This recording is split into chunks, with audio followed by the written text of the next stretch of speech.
Hello, my name is Pat Spalding. I lived in Seacoast, New Hampshire for about 40 years. Old man of the mountains. It was May 10th, 2003, less than a year since Dad's disfiguring surgery for jaw cancer. We were standing in the viewing area at Franconia Notch on Remembrance Day. It was Dad's idea to come here. A week earlier, during a rainstorm, the old man of the mountain's face slid off. His forehead fell down to knock off his nose and land in a ruin of rubble. It happened at night. There were no witnesses to this event. No one was hurt. New Hampshire lost its state symbol, and that was that. All the king's horses and all the king's men couldn't put the old man together again, no matter what the governor had promised. It surprised me that Dad wanted to make the 2.5-hour drive to the White Mountains just to stand here. He generally avoided memorial services and funerals whenever possible, but here we stood, staring up at the absence of that familiar granite profile. The old stone face, gone. From ballroom dance lessons.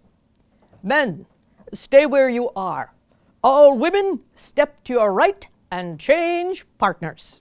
I stepped to the right into the arms of a nice-looking middle-aged man who smelled like fresh ironing. Throughout the dance, he continued to whisper over my head, forward side together, back side together. He was a nice guy, just trying to learn the steps. When Barbie stepped to the right, she wasn't so lucky. She got Dad.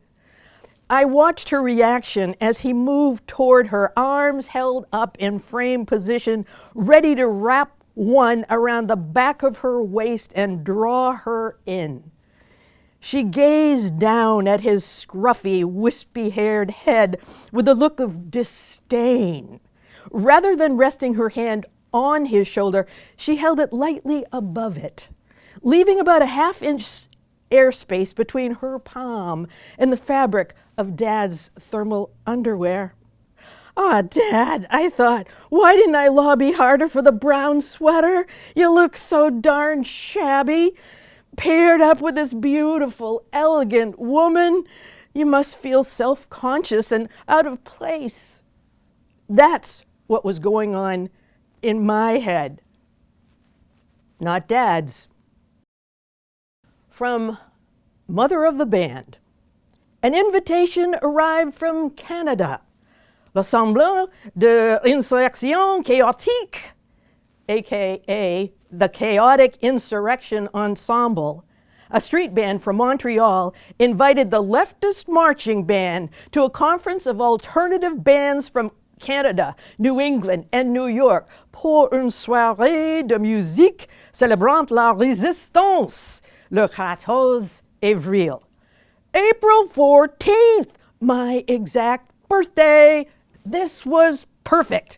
That morning, we packed all our instruments and costumes into 5 different cars and drove 5 hours to cross the border into Montreal. Some of us attended workshops. Others joined a student protest.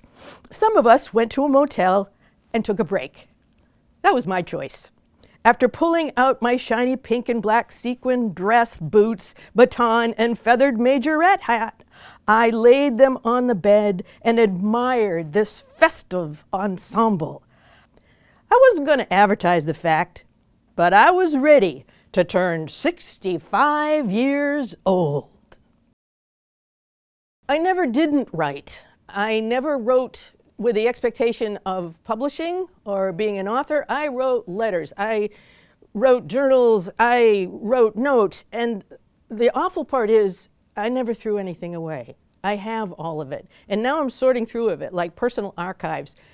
Rather than just having a big bonfire, which I think I probably should do, but I became a storyteller with words. I wrote to speak. I wrote for the spoken word.